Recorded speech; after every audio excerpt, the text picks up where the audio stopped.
కాక ఒక రైడ్ అయితే వచ్చింది బేగంపేటకి, పోయి కస్టమర్ దగ్గరికి పికప్ చేసుకుందాము. మేబీ ఇది పార్సల్ అనుకుంటా. సో పర్లేదులే, ఏం చేస్తాం, మనకు ఏదైతే వచ్చింది కదా.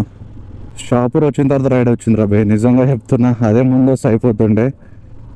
ఇవన్నీ దీంట్లో యాడ్ చేసుకుంటా, ఎందుకంటే చాలామంది కామెంట్ ఏం చేస్తారు తెలుసా నాకు, నువ్వు వ్యాలెట్ బ్యాలెన్స్ ఎందుకు మైనస్ పెట్టుకుంటున్నావు, మొత్తం ప్లస్ పెట్టుకోవచ్చు కదా, మరి ఎందుకు అట్లా ఇట్లా అడను.